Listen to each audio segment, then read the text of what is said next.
Okay, number 5, nuisance hearing. We'll have Mr. Van Dyke will present his side, Ted will present his side, and the council will make a decision. Mr. Van Dyke, you're up. Well, thanks, Mr. Mayor and members of the council. Scott, Aaron. And I'm assuming when you say Ted will present his side that we're starting with his August 8th letter, because without that we don't have anything to respond to. So it all starts with the city declaring what you believe to be nuisances and then us responding, rather than us having to disprove something that's very vague. So I'm kind of going by this letter of August 8th and just responding to that. I think probably we can take all 30 of these and put them into some fairly narrow categories, which might help the discussion. One category that folks have seemed to single out, that you've mentioned several times, are volunteer trees. For example, in items 2 and 3, and then just several places throughout here, 13, etc., he says removing the volunteer trees. Nowhere in the ordinances of the city of Lakeview are volunteer trees declared a nuisance. And Aaron or Scott or anybody, if you disagree with me, I'd like to see it, because I have gotten copies off the internet, and we do have a chapter about nuisance trees. There are several kinds that are singled out in chapter 151, like cottonwoods and things that are deliberately planted. And there's a duty to trim trees that are overhanging streets and sidewalks. But I don't believe that anywhere in the laws of the city of Lakeview are volunteer trees declared a nuisance. The citation did, as far as being in 50.02.10, and it refers to brush. 50.02.10, weeds and brush. Yep. Dense growth of weeds, vines, brush, or other vegetation. So you're claiming that that's the one, Scott, is the sub 10 there, 50.02, sub 10. Okay, dense growth of weeds, vines, brush, or other vegetation. And I think, Jim, there's 2 parts to photo number 2. It's not just scraps of weeds or brush. It is also the language in the citation is tire and scrap. Right, I understand. I was just now focusing on the volunteer trees plan. Okay.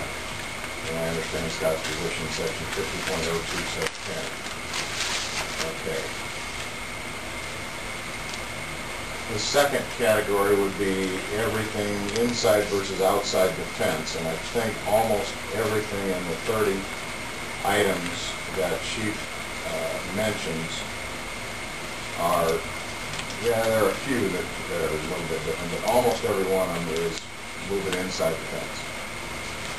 And that is an issue that we visited a little bit back when it was a lot colder.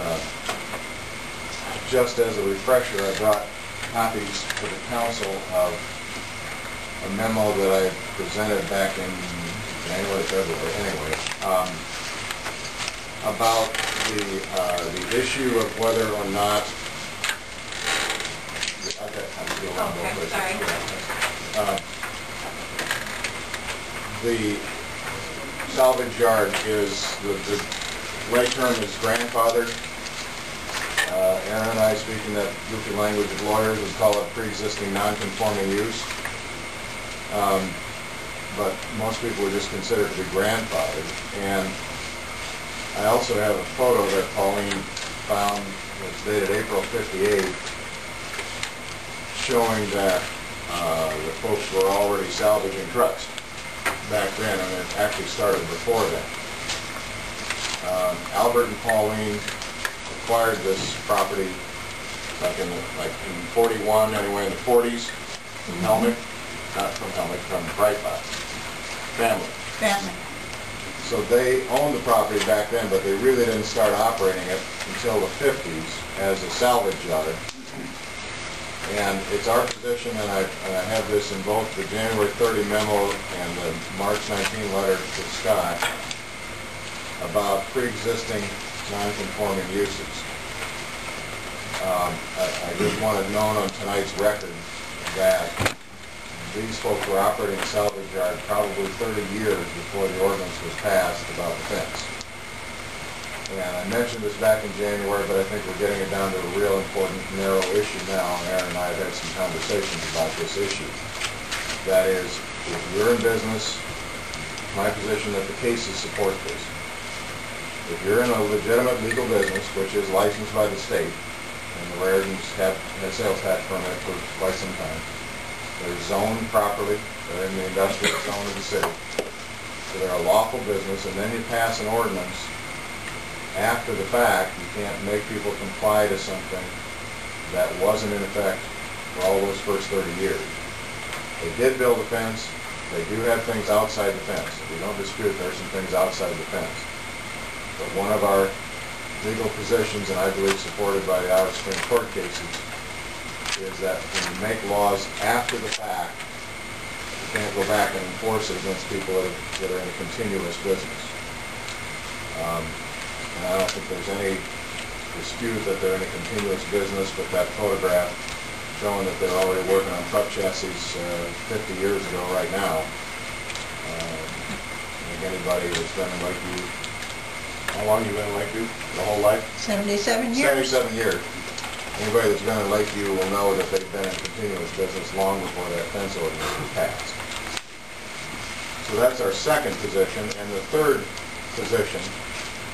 And Jim, before you go on to number 3, if I could, after our last hearing, and I wrote to you saying, let's go to court and ask the court for a declaratory ruling so that whether or not these folks are grandfathered in, whereas we think they are not, we think they waived that when the fence went up. Let's take that to court and let's let the court decide that, and at that time you said, can't do it, you know, you'll just have to bring us back to court or do something. And at that point in time, you just weren't willing. No, Aaron, that's not true.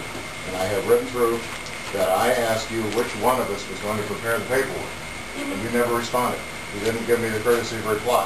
No, I talked to you at the courthouse probably about a month ago.